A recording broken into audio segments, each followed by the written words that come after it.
الماء كلها ثم عرضهم على الملائكة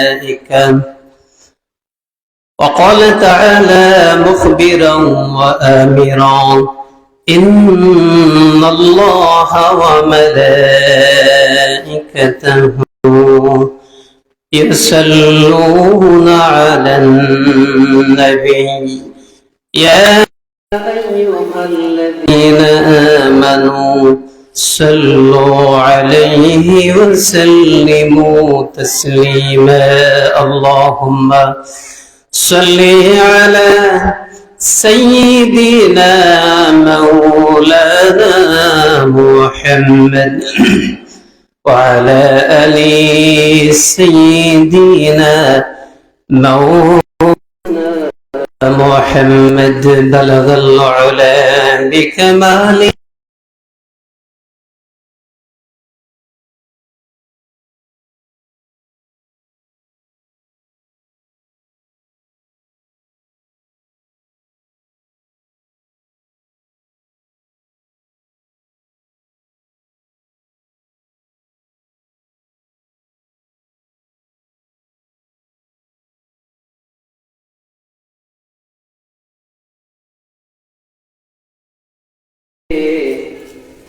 सूरत में आलिम मगर इल्म नहीं है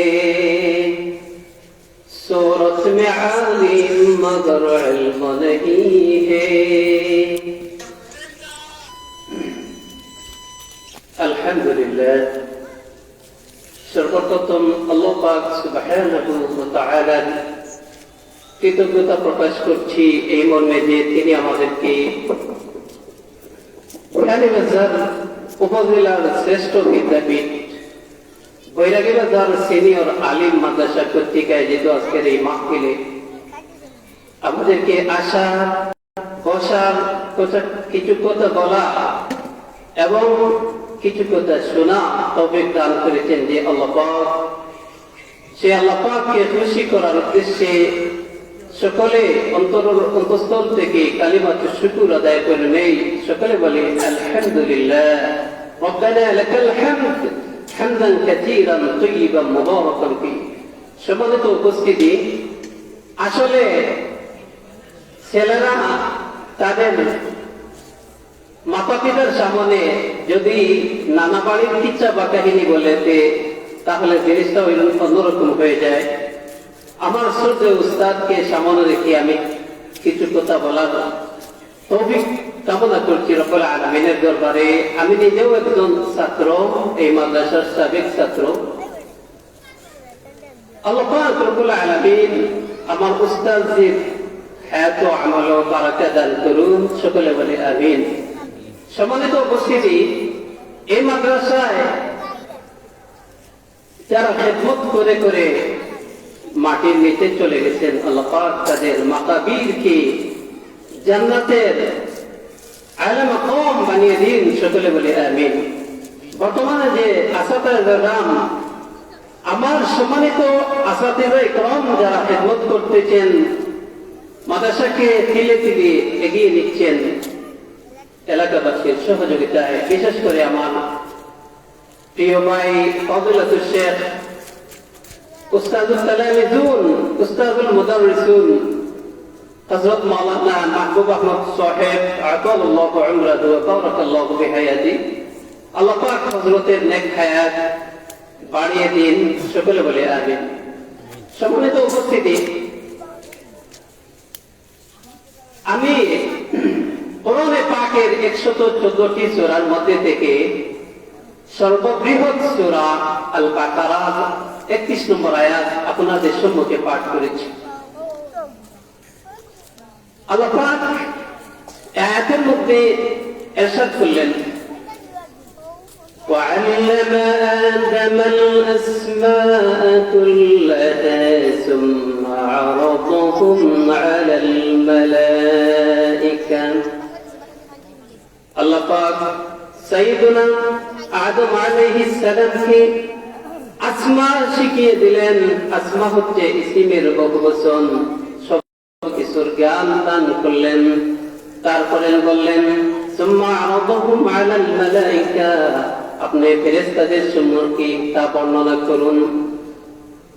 মূলত ইলম হচ্ছে এমন একটি জিনিস, এমন একটি জ্ঞান, ইলম হচ্ছে যে পাত্রের মধ্যে ইলম চলে যায় ওই পাত্রের মান আল্লাহ পাক বাড়িয়ে দেন। সুবহানাল্লাহ।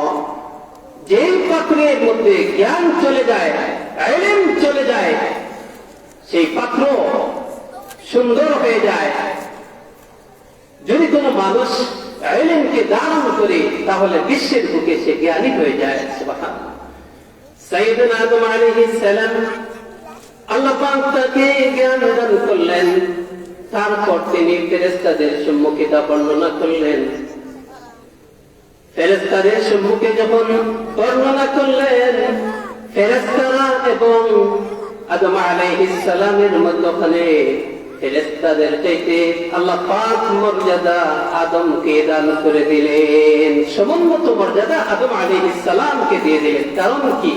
তিনি ফেরেশতার থেকেও পূর্বে ইলম জ্ঞান অর্জন করেছেন, আর তা সুম্মা আরাদাহুম আলাল মালাইকা, তা ফেরেশতাদের সম্মুখে আবার বর্ণনা করেছেন। সুবহানাল্লাহ। কোরআনে পাকের মধ্যে সূরা জুমারের 9 নম্বর আয়াতের মধ্যে আল্লাহ পাক বলে দিলেন, কুল হাল ইয়াস্তাউিল্লাযীনা ইয়া'লামুনা ওয়াল্লাযীনা লা ইয়া'লামুন। ও আমার হাবিব, আপনি বলে দিন, যারা জানে এবং যারা জানে না উভয় কি সমান। সুবহানাল্লাহ। কোরআনের মধ্যে ব্যতিক্রম কিছু আয়াত রয়েছে, যেমন কুল হাল ইয়াস্তাউিল্লাযীনা ইয়া'লামুনা ওয়াল্লাযীনা লা ইয়া'লামুন।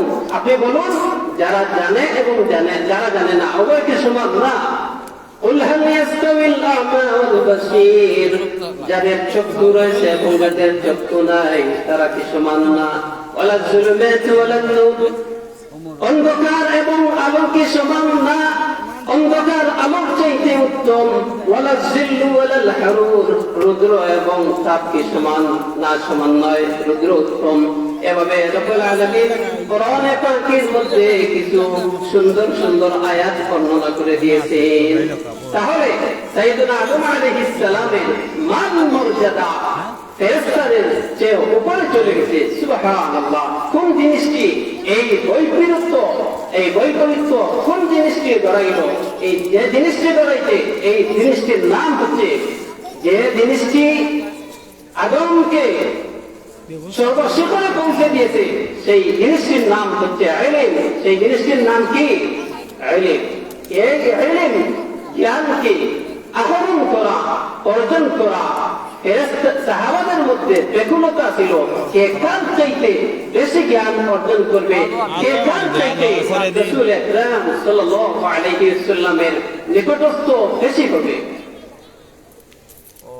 সাহাবাদের মধ্যে সাইয়েদনা আবু হুরায়রা রাদিয়াল্লাহু তাআলা আনহু রাসূলের কাছে বেশি বেশি যেতেন, আসতেন, নিকটে বসতেন। তাই তো তিনি সাহাবাদের মধ্যে সবচেয়ে বেশি হাদিস বর্ণনা করেছেন। সুবহানাল্লাহ। অনেক সাহাবাদের চাইতে আবু হুরায়রার মান বেড়ে গেছে। কারণ কি?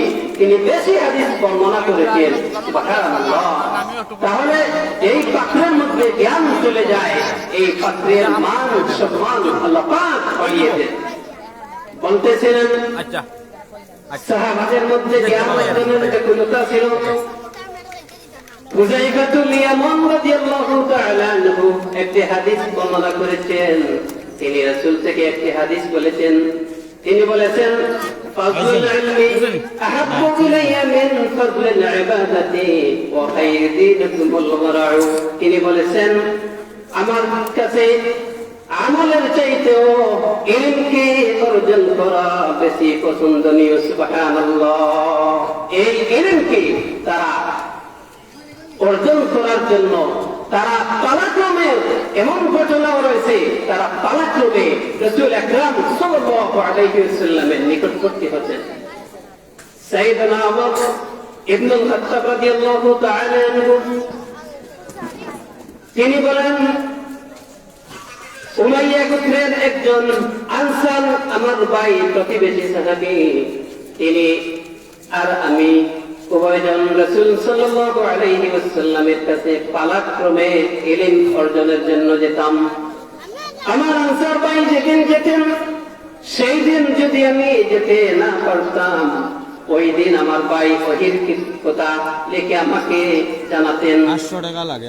তারপরে যদি উনি না যেতে পারতেন রাসূলের দরবারে, তাহলে আমি গিয়ে ওহির কথা লিখে আমার ভাইকে জানান দিতাম। সুবহানাল্লাহ। এই ব্যাকুলতা, ইলম জ্ঞান অর্জনের ব্যাকুলতা সাহাবাদের মধ্যে ছিল, বর্তমানে আমাদের মধ্যে নেই, ঠিক কিনা? আমরা শিশু থেকে আবার বৃদ্ধ বনিতা সকলেই চাই কিভাবে উন্নত কান্ট্রির মধ্যে যেতে চাই, কিভাবে কিছু টাকা অর্জন করতে চাই। আরে ভাই, তুমি টাকা অর্জন করবা, একসময় তোমার টাকা পৃথিবীতে রেখে তুমি কবরের মধ্যে চলে যাবা, ঠিক কিনা? তাহলে আমাদেরকে সবার পূর্বে জ্ঞান অর্জনকে আমাদের অগ্রাধিকার দিতে হবে। জ্ঞান অর্জনকে আমরা অগ্রাধিকার দিতে হবে। আর জ্ঞান হচ্ছে এমন একটি জিনিস, আপনাকে রব্বুল আলামিন চাইলে কোটি কোটি মিলিয়ন টাকার মালিক বানিয়ে দিতে পারে, কিন্তু জ্ঞানও না দিতে পারে, ঠিক না?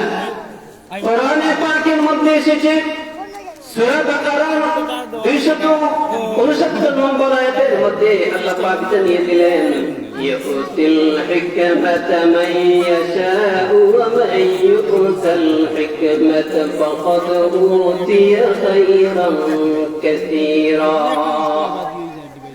আল্লাহ পাক যাকে চান তাকে প্রজ্ঞা দান করেন। ওখানে প্রজ্ঞা অর্থ হচ্ছে ইলম জ্ঞান, যাকে চান তাকে প্রজ্ঞা দান করেন। সুবহানাল্লাহ। জাহিলিয়াতের যুগ থেকে নিয়ে এখন পর্যন্ত প্রতিটি শহরে, প্রতিটি সেক্টরে জ্ঞানের দাম সবচেয়ে বেশি। এমনকি ইমাম নববী তিনি আরবিতে একটি কোন বলেছেন যে الناس محتاجون إلى العلم أكثر من حاجتهم إلى الطعام। প্রতিদিন একজন মানুষ 2 থেকে 3 বার খাবার গ্রহণ করে, কিন্তু 2 থেকে 3 বার খাবার গ্রহণ করলে কি হবে? একজন মানুষ প্রতিনিয়ত যে অক্সিজেন ছাড়ে এবং গ্রহণ করে, তার চাইতে বেশি প্রয়োজনীয় হলো সমাজের মধ্যে ইলমকে অর্জন করা। সুবহানাল্লাহ। আপনার অক্সিজেন নেওয়া ছাড়া তার চাইতেও বেশি গ্রহণযোগ্যতা ইলম এবং জ্ঞানের রয়েছে। সম্মানিত ছাত্র ভাই সকল, আমরা অ্যান্ড্রয়েড ফোন পেয়ে আমরা অনেক সময় নামাজ থেকে, কালাম থেকে, কোরআন থেকে, ইলম থেকে মাহরুম রই। না রে ভাই, হবে না। ইলম হচ্ছে নূর, আল ইলমু নূর। ইলম হচ্ছে একটি আলো, এই আলো আল্লাহ পাক সকলকেই দান করেন না। সুবহানাল্লাহ। যদি তুমি ছাত্র ভাই, যদি তোমার বাসনের মধ্যে তুমি জ্ঞানকে যদি আহরণ করতে চাও, তাহলে শাকাউতু ইলা وكيسوا حفظي فأوصاني إلى ترك المعاصي فإن الله نور من إلهي ونور الله لا يعطى لعاصي। সম্মানিত ছাত্র ভাইরা, তোমরা যদি জ্ঞান অর্জন করতে চাও, তাহলে রব্বুল আলামিন তোমাদেরকে যে দেহ দিয়েছেন, যে সিনা দিয়েছেন, তাকে পবিত্র রাখতে হবে। যদি পবিত্র না রাখো, আল্লাহর কসম তোমার অন্তরের মধ্যে আল্লাহ পাকের পবিত্র ইলম কোনদিনও প্রবেশ করবে না, ঠিক না? একজন মহিলা ধরেন, স্বামী 2 লক্ষ টাকা দিয়ে কিনে একটি ক্যাবিনেট তাকে কিনে দিয়েছে। ওই ক্যাবিনেটের মধ্যে সে করে কি? ঘর ঝাড়ু দিয়ে, বাড়ি ঝাড়ু দিয়ে, এই যে ঝাড়ুটি রয়েছে, ওই ঝাড়ুটি ক্যাবিনেটের মধ্যে রেখে দেয়। তার স্বামী তাকে অনেক বকাঝকা করে। কারণ কি? এত দামি ক্যাবিনেট, এই ক্যাবিনেটের মধ্যে তুমি কিভাবে ঝাড়ু রাখলে?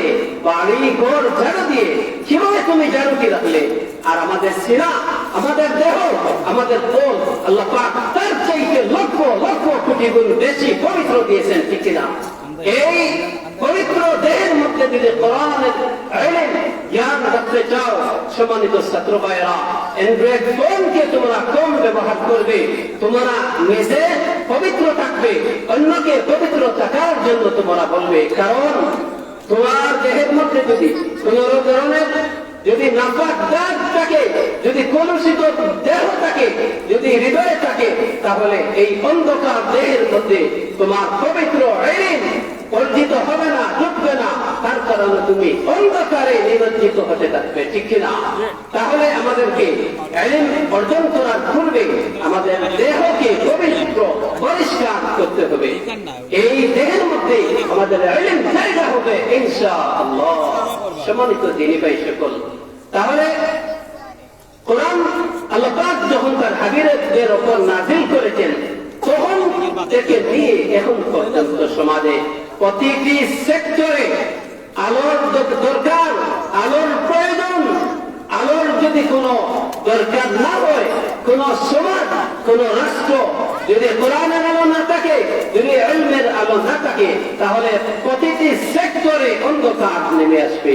আল্লাহ পাক আমাদেরকে আলোর দান করুন, যে আলো দ্বারা আমরা আলোকিত হই, সমাজও আলোকিত হয়। সকলে বলে আমিন। সম্মানিত উপস্থিতি, বৈরাগী বাজার সিনিয়র আলিম মাদ্রাসা সমাজের মধ্যে প্রতিনিধিত্ব করে যাচ্ছে। এই মাদ্রাসা থেকে গভর্নমেন্ট এই মাদ্রাসাকে, অত্র প্রতিষ্ঠানকে জেনারেলাইজ করে দিয়েছে, সরকারি করে দিয়েছে, এমপিও করে দিয়েছে। সম্মানিত মাতা পিতা পিতা বলা হয়, আপনি হাসান ইবনে হাইসানের দিকে তাকান, তিনি হচ্ছেন বিশ্ব ফটোগ্রাফার। আপনি মেডিকেল সায়েন্সের জনক ইবনে সিনার জীবনী দেখেন, তিনি হচ্ছেন মেডিকেল সায়েন্সের জনক ইবনে সিনা। পৃথিবীতে মুসলমানেরা অনেক অনাবিষ্কৃত দেশকে, অনেক অনাবিষ্কৃত সমাজের মধ্যে অনেক কিছু সৃষ্টি করে গেছেন, অনেক জ্ঞানের আলো আমাদেরকে দেখিয়ে দিয়েছেন। একজন মুসলমান যেমন বরিশালের দিকে গেছেন, খাল নদী ওইভাবে বলেছেন, আমরা বলি কিনা দারুচিনির দ্বীপ, দারুচিনির দ্বীপ। একজন মুসলমান দারুচিনির দ্বীপ এক জায়গার নাম দিয়েছেন। আরেকজন মুসলমান হাওয়াইয়ের মধ্যে গেছেন। হাওয়াই হচ্ছে আমেরিকার 36তম অঙ্গরাজ্য, আর্দুল হাওয়াই। ওই জায়গায় বাতাসের প্রবণতা বেশি দেখেছেন, নাম দিয়েছেন আর্দুল হাওয়াই, হাওয়াইয়া। আর্দুল হাওয়াইয়া আমেরিকার 36তম অঙ্গরাজ্য। একজন মুসলমান মনীষী এক জায়গায় গেছেন, ওই জায়গায় দেখেছেন অরেঞ্জ কমলা লেবু বেশি হয়, ওই জায়গার নাম তিনি দিয়েছেন আর্দুল পর্তুগাল। এটা হচ্ছে পর্তুগাল, এটা হচ্ছে অরেঞ্জ কমলা, এখন বর্তমান সময়ের পর্তুগাল। তার নাম দিয়েছেন একজন মুসলমান। সুবহানাল্লাহ। তাহলে প্রতিটি সেক্টরে মুসলমানদের অবদান আছে কিনা? অবশ্যই আছে। যদি আমার ছেলেকে, আমার মেয়েকে যদি ওইভাবে আমি তৈরি করতে পারি, তাহলে আল্লাহর কসম বৈরাগী বাজার মাদ্রাসা থেকে শীর্ষস্থানীয় উলামা ইকরাম এখনো তৈরি হবে, ভবিষ্যতেও তৈরি হবে ইনশাআল্লাহ। আপনারা আছেন তো আমাদের সাথে? আপনারা থাকবেন, মাদ্রাসার সবসময় সহযোগিতা করবেন। কারণ এই মাদ্রাসার মধ্যে যদি সহযোগিতা করেন, তাহলে হবে কি? আল্লাহর হাবিবের একটি হাদিস আছে, ইনতিফাউল মাউতা বিআমালিল আহইয়া। পৃথিবীর ভাই কোন কিছু, তোমার কোনো কিছুই কাজে আসবে না যদি বৈরাগী বাজার সিনিয়র আলিম মাদ্রাসার মধ্যে একজন ছেলেকে আলিম বানিয়ে, যদি টিচার, শিক্ষক, মুদাররিস বানিয়ে ওখানে যদি তুমি রেখে যেতে পারো, যদি আদর্শিক ছাত্র তোমার ছেলেকে ভালো একজন ছাত্র হিসেবে বানিয়ে যেতে পারো, তাহলে পৃথিবীর মানুষ যখন তোমাকে কবরের মধ্যে রেখে চলে আসবে, তোমার ছেলে তো তোমাকে রেখে আসবে না, ঠিক কিনা? ওই ছেলে তোমার কবরের কাছে যাবে, আল্লাহ পাকের কাছে ফরিয়াদ করবে, রব্বির হামহুমা কামা রাব্বায়ানি সগীরা। ঠিক কিনা? এই যে দোয়াটি বললাম, এই দোয়াটি আসাতিজা ইকরাম আমাদেরকে শিক্ষা দিয়েছেন। যদি তোমার ছেলেকে আদর্শিক শিক্ষা যদি দিতে চাও, আদর্শিক মানুষ যদি তুমি বানাতে চাও, তাহলে বৈরাগী বাজার সিনিয়র আলিম মাদ্রাসার মতো একটা প্রতিষ্ঠানের প্রয়োজন আছে কিনা? অবশ্যই প্রয়োজন আছে। তোমার ছেলে তোমার মাগফিরাতের জন্য প্রার্থনা করবে রব্বুল আলামিনের দরবারে। তুমি যদি জাহান্নামী হয়ে জাহান্নামে চলে যাও, তাহলে যখন ফেরেশতারা তোমাকে বলবে যে তুমি জান্নাতি, তখন তুমি বলবে কিভাবে? আমি তো পৃথিবীতে গুনাহের কাজ করে চলে এসেছি। তাহলে ফেরেশতারা তখন বলবে, কি বলবে? ইস্তাগফারু ওয়ালাদিক, তোমার ছেলে সন্তান সিনিয়র আলিম মাদ্রাসায় পড়াইয়ে একজন আদর্শিক আলিম বানিয়ে দিয়েছিলে, আর ওই ছেলে তোমার কবরের নিকটে এসে তোমার মাগফিরাতের জন্য প্রার্থনা করছে। সুতরাং তোমার জান্নাত আর তোমার জন্য হয়ে গেল। সুবহানাল্লাহ। তাহলে ইলমের দরকার পৃথিবীতে যে আছে, যেভাবে আছে, পরকালেও আমাদের সেভাবে আছে, ঠিক কিনা?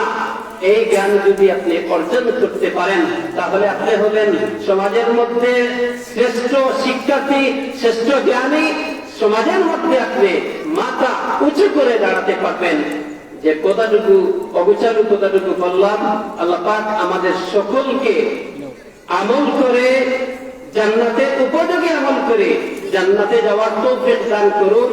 আর অত্র মাদ্রাসায় যারা সব সময় সদা সর্বদা সহযোগিতা করে আসছেন, আল্লাহ পাক তাদের হায়াত ও আমল বারাকা দান করুন।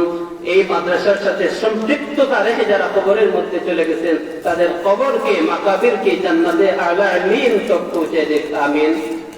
আপনারা ভালো থাকেন। আসসালামু আলাইকুম ওয়া রাহমাতুল্লাহ।